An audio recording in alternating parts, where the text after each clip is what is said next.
ஆண்டவர் ரட்சகமாக இயேசு கிறிஸ்து நாமத்தினாலே காலை வணக்கம். இன்றைய தேவனுடைய வார்த்தை ஆதியாகமத்துக்கு எழுதின புத்தகம் 28ஆம் அதிகாரம் 15வது வசனம்.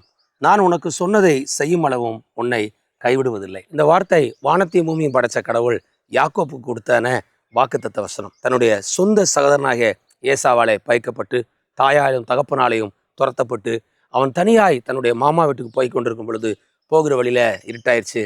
நைட்டில் என்ன செய்றான்? அவன் ஒரு கல்லை தலைக்கு வச்சு அழுது கொண்டே படுத்து கொண்டிருக்கிறான். அவனுடைய வாழ்க்கை ஆரம்பத்திலேருந்து ரொம்ப செழிப்பாக வந்தவன். அவனுடைய தாத்தா ஆபிரகாம் பூமி தாங்க முடியாத அளவுக்கு ஆசீர்வாதம். தன் தகப்பன் ஈசாக்கு வர விருத்தி அடைந்து மகா பலத்தவான். ராஜாவே அவங்ககிட்ட சமாதானம் பண்ணிட்டு போனான். அவ்வளோ பெரிய பணக்காரன். ஆனால் ஒன்றுமே இல்லாமல் வெறுங்கையாய் பிழைக்க முடியாய் அவன் போனான்.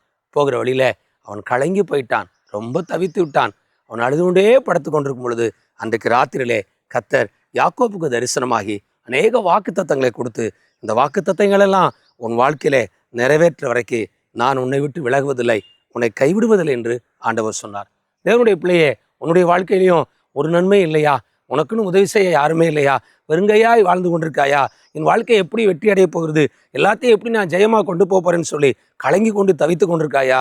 உன்னை பார்த்து கடவுளுடைய வார்த்தை சொல்கிறார், மனிதர்கள் இல்லையே, உறவு இல்லையே, தாய் இல்லையே, தகப்பன் இல்லையே, எனக்குன்னு உதவி செய்ய யாரும் இல்லையே நீ நினைச்சு நீ அழுது கொண்டிருக்காயா? உன்னை பார்த்து ஆண்டவர் சொல்லுறார், நீ பயப்படாதே, நான் உன்னோடு கூட இருக்கிறேன். யாக்கோப்பு சொன்ன வாக்குத்தத்தங்களை எல்லாம் உனக்கும் அருளுவேன். அவர் சொல்றாரு, நான் உன்னோடு கூட இருந்து நான் உனக்கு கொடுத்த வாக்குத்தத்தங்களை எல்லாம் நன்மைகள்லாம் நிறைவேற்றி முடிக்கிற வரைக்கும் நான் உன்னை விட்டு விலகுவதில்லை, உன்னை கைவிடுவதில்லை.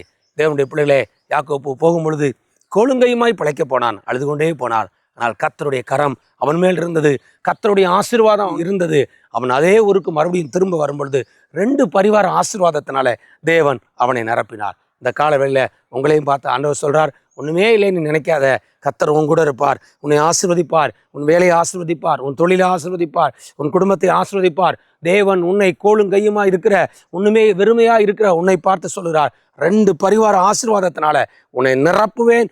நிரப்புற வரைக்கும் அவர் உன்னை விட்டு விலக மாட்டார், உன்னை கைவிட மாட்டார். உனக்கு சொன்ன வாக்குத்தத்தங்கள்லாம் தீர்க்கதரிசனங்கள்லாம் கர்த்தர் நிறைவேற்றுவார். God bless you.